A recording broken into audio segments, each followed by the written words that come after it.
To this now, Chair of Parliament's Portfolio Committee on Communications, Diko, says a decision by Communications Minister Solly Malatsi to withdraw the South African Broadcasting Corporation bill as ill-advised. Malatsi argued he withdrew the bill because it does not adequately address the public broadcasters' funding model and would have given him too much power in the appointment of the board. I'm now joined by SOS Coalition Coordinator Uyanda Siyotula. Uyanda, a very good afternoon to you. Thank you very much for your time. Quite interesting that you have a politician saying, I don't want too much power.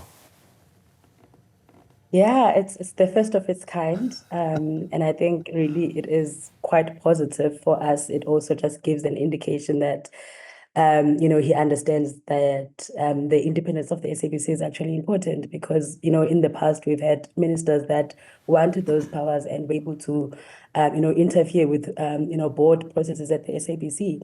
But I mean, I think just to speak to the bill being withdrawn, we really welcome the withdrawal of the bill. This is something that SOS, along with Media Monitoring Africa and SANEF have been calling for. We have been calling for the bill to be withdrawn ever since it was introduced in Parliament. So we really, really do welcome the decision.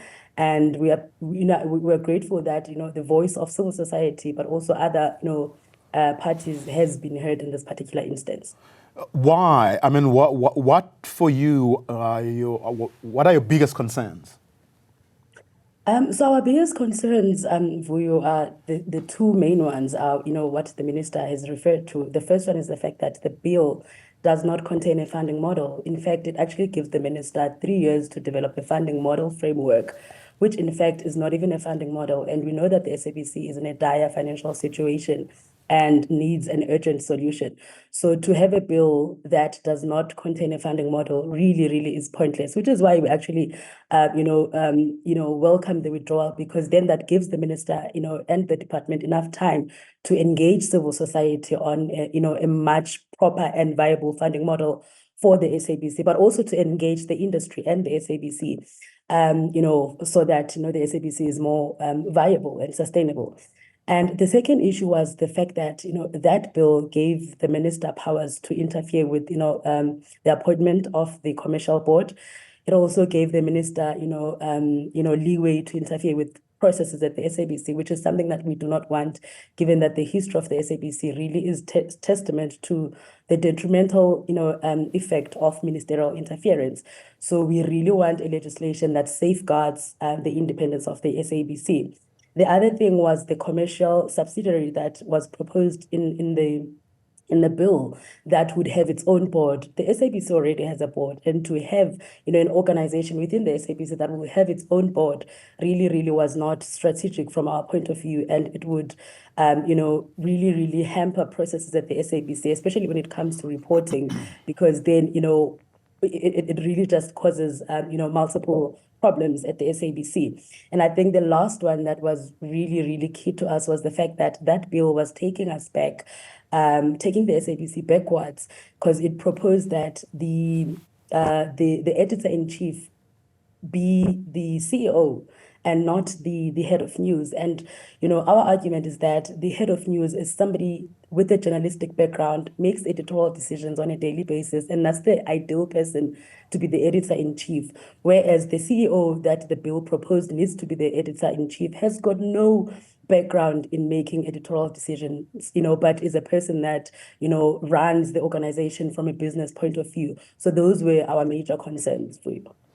But Ned, do you then, I don't know what you think of the chairperson of the Communications Portfolio Committee, Diko, who was concerned that the withdrawal of this bill is going to sound the death knell for the SABC?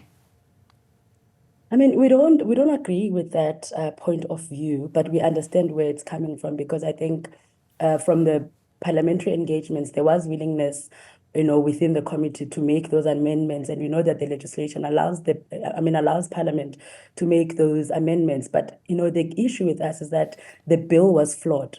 There were so many issues with the bill, and I've just highlighted a few. There are many more, and an amendment would not have been ideal. And, the other issue here is the fact that that bill went from the department and straight to Parliament, and, the sector did not get an opportunity to make comments and input in that bill. So, so that version does not contain the input of the sector. So I think this withdrawal really gives, the minister an opportunity, the minister and the department an opportunity to follow due process, ensure that there is extensive public participation when it comes to the bill, and take into consideration the various, viewpoints and input of these, sector organizations that actually understand what needs to be contained in the bill. One wonders, whether politics is going to complicate matters any further, because the minister, as everyone knows, is a DA politician. The chairperson of the Portfolio Committee is an ANC National Executive Committee member, and you have the deputy minister seemingly agreeing with the chairperson of the Portfolio Committee. And at the end of the day, aren't you worried that politics may just compromise this process to the detriment of the SABC itself, and what actually underpins the thinking around the whole bill and where the SABC should go, or what should happen next?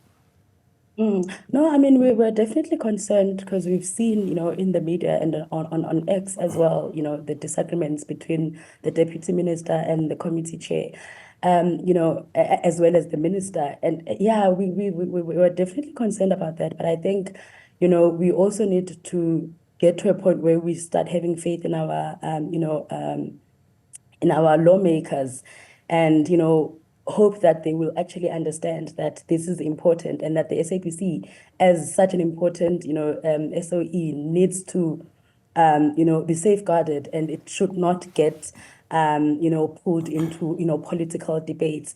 And I think once they actually engage civil society, then, that takes away that political interference and, different political parties wanting to drive that amendment process in order to ensure that, their own agendas are included in the bill. So I think really, the process needs to be guided heavily by industry in order for us to make sure that we do safeguard, that legislative process.